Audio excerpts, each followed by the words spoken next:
They say the desert keeps its secrets well. Beneath the quiet breath of the wind, under a moon that drifts like a pale eye over the sands, the Great Pyramid stands, silent, massive, enduring. It has watched millennia come and go, watched the Nile change its course, watched men arrive with questions too big for their lifetimes. Was it a tomb? A monument? Or something far stranger? Something alive with energy long since forgotten? Tonight, let us walk slowly through the dust of time and listen. The air around Giza feels different. Even today, those who stand before the pyramids speak of a subtle vibration, something not quite of this world. Its sides are too precise, its symmetry too deliberate, as if geometry itself were sacred law. The ancients, with copper chisels and rope, they tell us, carved and lifted millions of limestone blocks, each one heavier than a truck, each one fitted so tightly that not even a knife's edge can pass between them. Yet, when the sun sets, logic begins to blur, and a whisper begins. What if this was not just a tomb, but a machine? Imagine, for a moment, that the ancients understood forces we no longer name.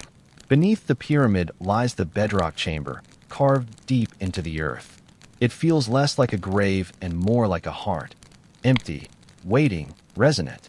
Some say water once flowed there, seeping through cracks from the Nile, creating a charge as it moved through limestone and granite. Granite, that peculiar stone rich with quartz and crystal, hums faintly under pressure. When the earth trembles, even slightly, it sings in frequencies our ears cannot hear. Could it be that the pyramid was built not only to reach the heavens, but to draw power from the earth below? If you close your eyes, you can almost hear it. The low pulse of water, the deep hum of stone, the quiet rhythm of an ancient current. The ancient Egyptians called the pyramid Akayat, the glorious light. Perhaps it was not light from the sun they meant, but something inner, something alive, a light that flowed unseen. No hieroglyph speaks of wires or dynamos, but they do speak of life force, Ka, that sacred energy that moved through all things. To them, the world itself was an engine of divine breath. What if their Ka was not so different from what we call electricity? What if their gods were symbols of forces, and their temples were circuits in stone? The Great Pyramid, then, would not just be a resting place for a king. It would be a transformer between worlds, a bridge of vibration. Even its shape tells a secret. The pyramid form focuses energy, channeling it toward its apex. Modern scientists have experimented with miniature pyramids, finding strange effects. Milk that sours more slowly, razor blades that stay sharp, seeds that sprout more quickly beneath their shadow. Coincidence, perhaps. But what if shape itself is a kind of language, a silent conductor of energy that we have long forgotten how to read? And then there is the king's chamber, a room built entirely of granite, so polished and perfect that even the smallest sound seems to echo forever. Some visitors say they can feel their chest vibrate, as if their heart were in tune with the walls. Could it be that this chamber was not built for the dead, but for resonance, for tuning? The sarcophagus, carved from a single block of stone, sits like a vessel, waiting for something unseen to flow through it. The corridors rise and fall with curious precision, as if designed to guide air or energy rather than human footsteps. The narrow shafts, long thought to be symbolic, point exactly towards certain stars, Orion, Sirius, the heart of the cosmos. To the ancients, stars were not distant fires, but living forces. Perhaps these shafts were channels, aligning not only to the heavens above, but to frequencies the builders sought to harness. Those who have studied the pyramid structure note another oddity: the materials themselves. The outer casing was made of white limestone, a natural insulator. The inner chambers are granite, a natural conductor. Between them, a delicate balance, like the insulation and wiring of a colossal device. Could it be that the pyramid gathered energy from the earth, concentrated it, and released it through the capstone? Perhaps once plated in gold, a perfect conductor of electricity? It sounds like myth, and perhaps it is. But myths often carry fragments of memory. Across the world, from the temples of South America to the ziggurats of Mesopotamia, people spoke of fire from the gods, of lights that burned without flame. Ancient texts describe lamps that never went out, obelisks that glowed in the night. The Temple of Dendera once showed carvings that some interpret as giant bulbs, connected to cables held by priests. Scholars dismiss it as symbolic art, but perhaps symbols were their way of hiding something deeper. Science demands proof, and the sands offer only fragments. Yet the question lingers. If the Great Pyramid was not a tomb, then why have we never found the pharaoh within? Why build the most perfect monument in history, only to leave it empty? Why does its internal design feel more like a system than a sepulchre?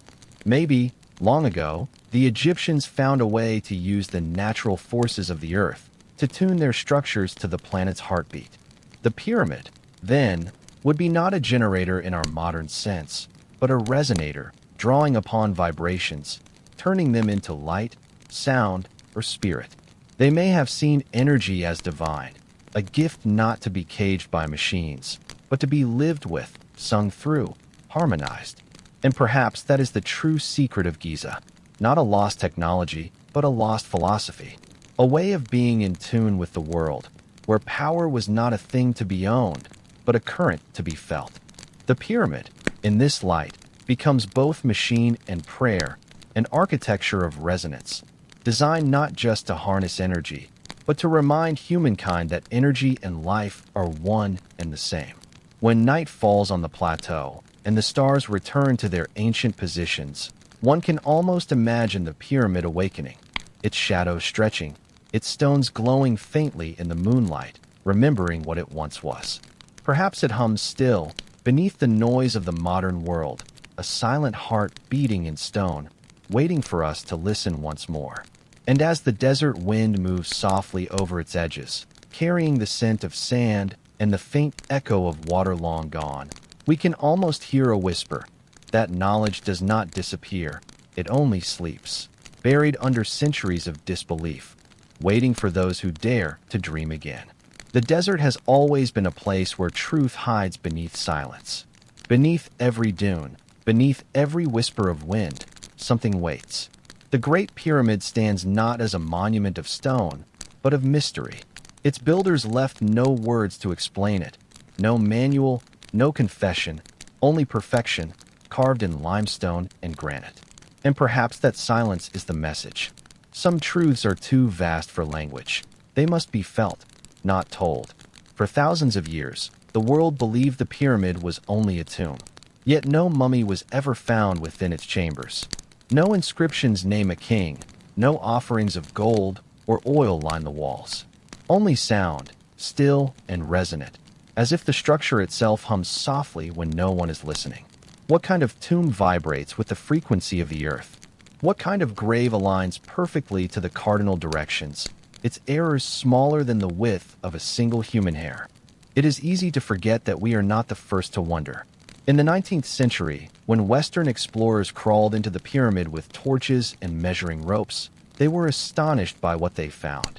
Angles so exact they could have been calculated with modern instruments, and chambers whose acoustics seemed deliberate, designed to amplify sound into harmony. Nikola Tesla once spoke of the Earth as a resonant body, a sphere that vibrates, hums, and responds to certain frequencies. To him, energy was not a product to be made, but a river flowing everywhere, invisible yet present. Could it be that the builders of the Great Pyramid knew the same truth, thousands of years before him? Imagine the Earth as an enormous drum, and the pyramid as a tuning fork placed upon it. Every tremor of water, every whisper of magnetic field, every pulse of the planet itself could be gathered, amplified, and focused. The ancients did not need wires. They had geometry. They did not need engines. They had resonance. And perhaps the pyramid's purpose was not to produce light for lamps, but light for souls, a vibration that healed, balanced, and connected human beings to the divine pulse of creation. We, the children of noise, might never fully understand what it means to live in harmony with vibration. Today, we extract energy by tearing the earth apart, burning, splitting, consuming. But what if the ancients drew power by listening, by aligning their lives, their temples, their hearts with the natural rhythm of the world? There are stories, faint as breath, that speak of luminous nights in ancient Egypt, of priests walking through temple corridors lit by no flame, of statues that shimmered faintly as if touched by moonlight, even indoors. Some say the capstone of the pyramid once shone like a star, reflecting the heavens in golden brilliance. Gold conducts energy better than any other metal. Could the pyramid's tip have been the final piece in an enormous circuit, a beacon that joined sky and earth? Yet we must tread carefully between wonder and wish. The desert is full of illusions, and every theory risks turning mystery into fantasy. Still, the numbers do not lie. The pyramid's base is nearly a perfect square. Its dimensions encode the ratio of the Earth's circumference to its radius. Its height, multiplied by 1,000 million, equals almost exactly the distance from the Earth to the Sun. To build such a structure by coincidence would be like carving the universe by accident. Perhaps the ancients built not to worship the sun, but to speak with it. Light, vibration, energy, all languages of the same cosmic tongue. Maybe the pyramid was their message in stone, a model of harmony that the universe itself could understand. To stand before it was to feel the hum of creation passing through your body. Inside the king's chamber, some travelers report strange sensations, weightlessness, clarity, even visions. Scientists dismiss it as suggestion, but the heart knows resonance when it feels it. Perhaps the chamber was a place for transformation, where sound and frequency met the human spirit. The priests may have entered not to pray, but to tune themselves, to awaken the divine current sleeping in every cell. In the walls of that chamber, the quartz crystals of granite might still remember the songs once sung within.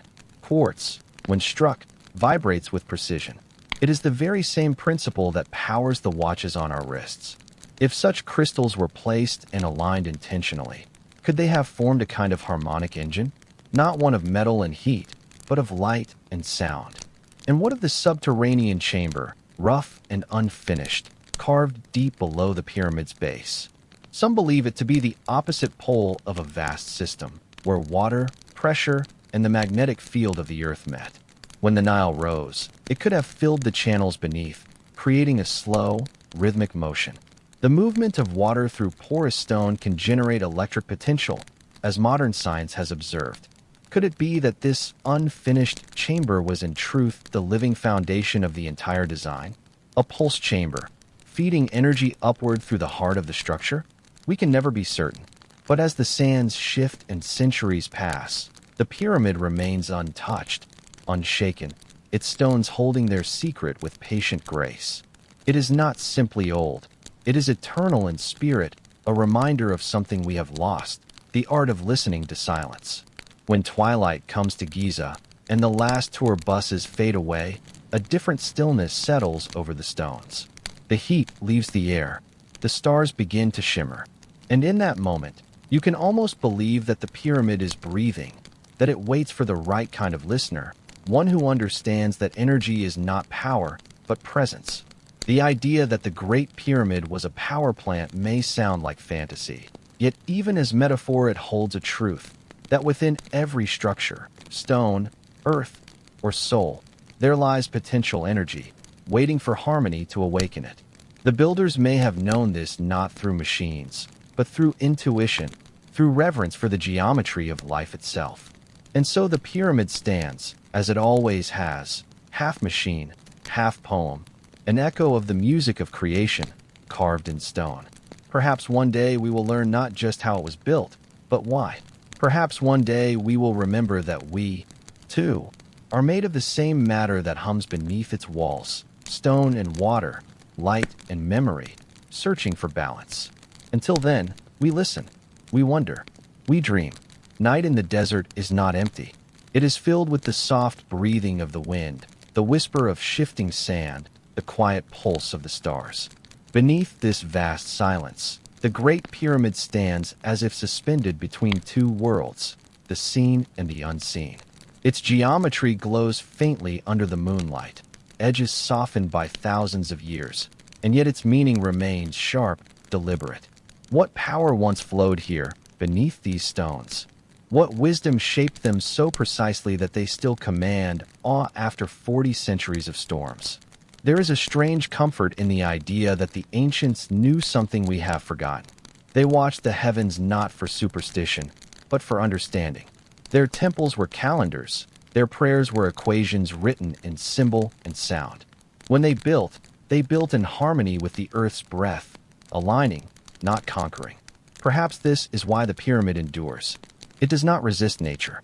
It is nature translated into form. Some researchers have spoken of the piezoelectric qualities of granite, how crystal structures within it generate small currents when compressed or vibrated. The king's chamber, with its vast granite walls and ceiling blocks weighing 70 tons each, could have served as a resonant core. If vibrations from the earth, or from human voices chanting in harmonic tones, passed through it, those quartz crystals might have responded, creating a subtle charge. That charge, magnified by geometry, could have climbed upward through the pyramid's passageways, gathering strength as sound becomes light. To modern ears, this may sound like speculation, but the ancients lived in a world where sound was sacred. Words were not mere symbols, they were living forces. To speak was to shape reality. And so, when the priests of Heliopolis or Memphis chanted hymns to the gods, perhaps their voices were not only devotion, but participation, tuning the temple, stirring its stones to life. Even today, when one hums softly within the king's chamber, the air itself seems to thrum, as if the sound were multiplied, reflected, absorbed, and returned. The walls do not echo, they sing back. It is easy to imagine the chamber as an ancient instrument, one that responded not to music, but to intention. But if the Great Pyramid was indeed a kind of power plant, what was that power used for? Not to light cities, not to run machines. There is no trace of such civilization in the sand. Perhaps its purpose was subtler, more inward. The energy, if it existed, might have been spiritual, healing, awakening. To stand within such resonance would not electrify the body, it would harmonize it. The power would not be measured in volts, but in vision. Ancient Egyptians spoke often of the Ba and the Ka, two souls within every person, one earthly and one divine. The journey of life was to bring them into harmony. The pyramid, in this sense, could have been a tool for that union. Its structure, its materials, its alignments, all tuned to help the soul remember its frequency, the vibration of eternity. Those who look with only the eye of science may find these ideas fanciful. Yet science, too, now speaks of vibration, of string theory, of frequencies forming matter. Perhaps we are slowly rediscovering what the ancients already knew, that everything is sound made solid, that creation is not built, but sung. In the deeper levels beneath the pyramid, narrow tunnels twist into darkness. Some lead nowhere, as if deliberately abandoned. Others end abruptly, as though the builders sealed something away. To walk there is to feel the pulse of the earth through the soles of your feet. The walls are damp, whispering with the ghost of ancient water. The idea that flowing water beneath these chambers once provided a source of power no longer feels absurd. It feels natural. When the Nile was fuller, it would have flooded nearby, saturating the bedrock. The gentle flow of that current through mineral-rich layers of stone could have created electrostatic potential. Combined with the conducting granite and insulating limestone above, the pyramid may have acted like a vast capacitor, charging and releasing in cycles with the river's rise and fall, a rhythm between the earth's pulse and the human spirit. If that was its secret, then it was not merely an invention, it was a song of balance. The pyramid would have been a bridge between elements, water and fire, earth and sky, body and soul. It would have gathered the life of the world into a single, trembling stillness. And perhaps that stillness is the real power we seek. We, who live surrounded by light and sound, rarely know silence. But within the pyramid, silence becomes music, deep, pure, infinite. It is said that some who enter the king's chamber alone feel their heartbeat slow, their breath deepen, as if the body itself remembers an older rhythm. Perhaps that is what the ancients wanted, not to control energy, but to dwell within it, to merge with it until the boundary between self and cosmos disappeared. So maybe the Great Pyramid was a power plant, but not of machines. It was a power plant of consciousness, a device that amplified awareness, that turned thought into resonance. The pharaoh, lying in the granite sarcophagus, might not have been dead at all, but transformed, lifted into light, carried by frequency into the eternal. The sarcophagus was not a coffin, but a chamber of renewal. The ancients did not fear death as we do. To them, death was not an end, but a transition from one vibration to another. The pyramid, then, may have served as a gateway, not a tomb, but a portal of awakening, powered by the very forces of the earth and stars. Its energy, its geometry, its harmony, all were tuned to help the soul find its path back to the source. And perhaps, when we gaze upon it now, we are not looking at a mystery of engineering, but at a memory of enlightenment. A monument to a time when humans understood that the universe was alive, and that knowledge was not taken from nature, but shared with it. In this quiet thought, the night deepens. The stars drift overhead, ancient and unchanged. The pyramid gleams faintly under their gaze, serene, patient, eternal. And though the modern world hums with wires and signals, nothing we have built feels as alive as this single structure of stone, humming softly beneath the sands, a symphony of silence, still waiting to be heard. There is something tender about ancient silence. It does not demand belief, only listening. The Great Pyramid does not speak with words. It speaks with stillness, with the soft geometry of truth that lies beyond explanation. The deeper one looks, the more it becomes clear. Perhaps its real mystery is not in what it was, but in what it does to those who stand before it. When you stand at its base and tilt your head back, its lines seem to rise forever, disappearing into the sky. The blocks are vast, each one bearing the marks of human hands. Yet together they form something that feels almost inhuman in its precision. The proportions are gentle but exact. The faces align perfectly with north, south, east, and west, not approximately, but with such precision that even modern instruments struggle to find error. The question whispers again, what kind of civilization builds like this? And for what purpose? In the quiet, imagination becomes a tool, not of fantasy, but of empathy. You begin to see the builders, thousands of them, not as slaves, but as craftsmen who understood their part in something greater. They worked not for a king, but for harmony. Each block they moved was not a task, it was a note in a song. The pyramid grew like a chord rising from the desert, one stone at a time, one heartbeat at a time. Some modern theories say the builders could have used sound itself to move stone, that they had learned to manipulate resonance to lift weight, to turn the invisible into force. In Tibet and other sacred places, monks have demonstrated how sound can make matter dance. Grains of sand forming patterns under vibration, water rippling in harmony with chant. Perhaps the Egyptians discovered the same principle and used it not only to lift stones, but to align spirit with matter. If so, then the Great Pyramid was not only a device of energy, but a hymn of frequency. It was a way to speak with the earth, to turn the planet's song into structure. Imagine the hum that might have filled its corridors when the air moved through its shafts, when voices rose in unison, when water flowed beneath. A single, continuous tone that carried for miles through the desert night. Even now, some claim that birds avoid flying directly above it, as if disturbed by a current we cannot measure. Instruments placed near the pyramid sometimes register small electromagnetic anomalies. Perhaps coincidence, perhaps residue, the faint afterglow of a purpose long fulfilled. But what if this was never meant to be technology as we define it? What if it was meditation made manifest? The Great Pyramid could have been a mirror of the cosmos, a physical prayer, its proportions echoing not only the planet's dimensions, but the pattern of the human body itself. Its base, wide and grounded, could represent the earth, stability. Its rising tiers, the climb of spirit. The apex, the point of union between man and the divine. To stand within it, then, would be to stand inside a living symbol of ascent. In the ancient texts, the pharaoh was not a man of power, but a mediator, the bridge between heaven and earth. When he entered the pyramid, it was said that he became one with the stars. His soul ascended along the shafts, guided toward Orion. where the gods of rebirth and eternity dwelled. In this light, the pyramid becomes a kind of transformer, not of electricity, but of being.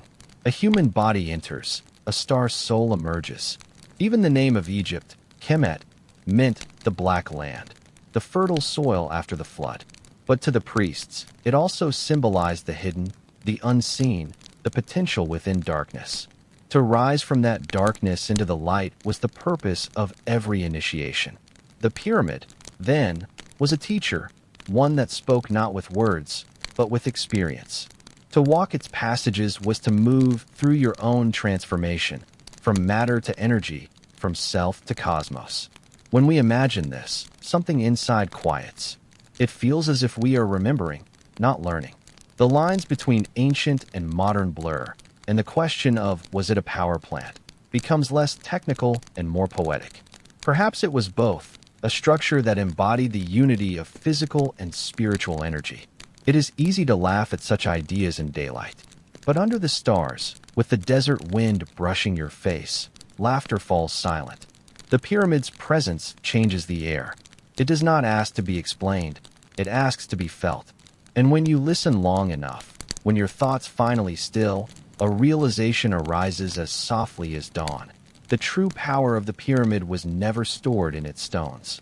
It was awakened in the hearts of those who approached it with wonder. Energy, after all, is not limited to what machines can measure.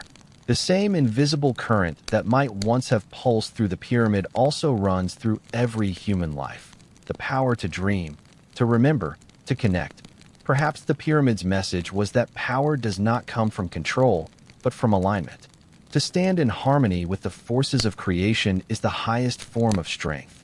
And so it remains, unmoved by time, unbroken by empire, untouched by all the hands that have tried to claim it.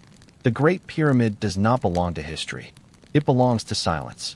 It belongs to the eternal conversation between the earth and the stars, a dialogue that began long before us and will continue long after. If the ancients built it as a power plant, then it was not only for themselves. It was a message to the future, to us. A reminder that the greatest technology is not found in circuits or stone, but in consciousness. That to awaken power, one must first awaken presence. And so, as we leave the shadow of the pyramid and walk once more into the soft expanse of desert night, we do not leave with answers. We leave with resonance, a vibration that stays quietly in the chest, like a note that never ends. The Great Pyramid stands as it always has, a riddle of silence against the endless murmur of time. The wind that touches its stones tonight is the same wind that brushed the faces of its builders, the same that carried prayers in the language of light. In the hush between the dunes, there is a kind of heartbeat, soft and steady. It is the rhythm of the earth, and perhaps, if one listens closely enough, it is the rhythm that the pyramid once amplified, a harmony between matter and spirit. Some say the pyramid is alive, not in the way we are, but in the way a mountain or a star is alive, aware through stillness, knowing through patience. For 4,000 years, it has watched us rise and fall, watched empires flare like brief sparks and vanish. It has seen our machines crawl across its plateau, our lights blink against the dark. And still it endures, indifferent yet compassionate, holding its ancient dream beneath layers of stone. We search its corridors for proof of power, for signs of technology. But what if its energy was never meant to light the world, but to illuminate the soul? The ancients might have built not a generator, but a reminder, a vast, silent mirror of the laws that govern both the universe and the human heart. Geometry, vibration, balance, these were not inventions, but reflections of eternal truths. Modern science, too, now approaches that mystery from another side. Physicists speak of fields that connect all things, of resonance and symmetry shaping the very fabric of existence. Some whisper that consciousness itself is not born from the brain, but woven into the cosmos, waiting for us to tune in. If so, perhaps the Great Pyramid was an instrument built for just that, to tune human awareness to the frequency of creation. The ancients knew what we forget, that to understand the world, one must first understand stillness. Their temples, their rituals, their art, all sought to bring the inner and outer into balance. The pyramid was the highest expression of that quest.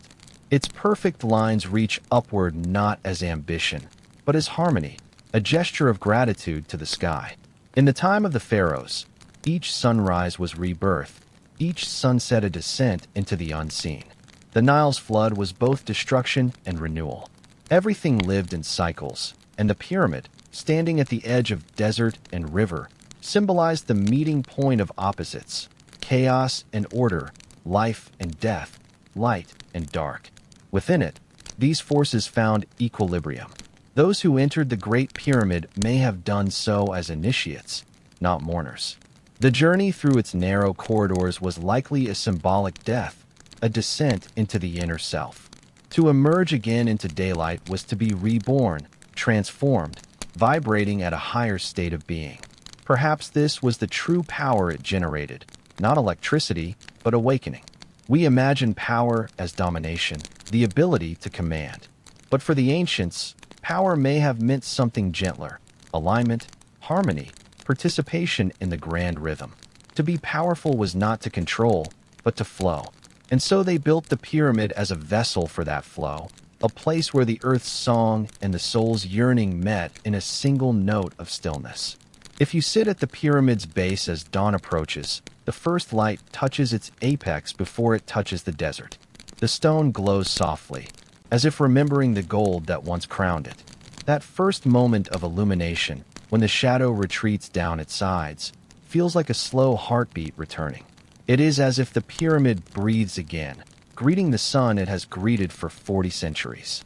And perhaps that breath carries memory, not of kings or dynasties, but of knowledge deeper than history.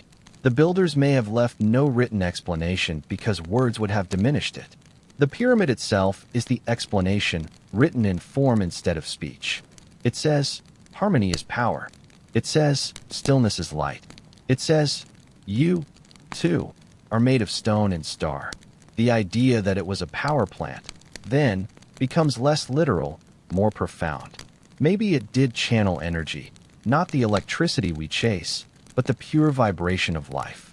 Perhaps those vibrations, amplified through its design, nourished the land, influenced the growth of crops, stabilized the climate, or harmonized the rhythms of community. The ancients may have understood that human well-being and the earth's resonance are not separate things, but reflections of one truth. Now, millennia later, we stand before the same stones with scanners and theories, and yet we remain unsure. We measure, but we do not listen. We analyze, but we do not feel. The pyramid waits, patient, knowing that understanding comes not through conquest, but through surrender. It teaches that mystery is not a problem to be solved, but a presence to be shared. Perhaps that is why so many who visit it feel the same quiet awe, not excitement, but peace. As if, for a brief moment, they are reminded of the simplicity of existence, that everything has a pattern, that every heart beats to the same unseen rhythm that moves the stars. The Great Pyramid does not need to reveal its secret, because it is the secret. As the morning light rises higher, the wind softens, and the sands begin to shimmer with heat, the pyramid becomes almost invisible in its own brilliance. It stands between time and eternity, between question and answer, between what we know and what we are still learning to feel. Perhaps one day we will stop asking whether it was a power plant and begin asking whether we ourselves have forgotten how to receive the power that flows through all things. For the pyramid, patient and eternal, whispers the same truth it has whispered for ages. The universe hums, the earth sings, and within you, the same current waits, ancient, infinite, awake.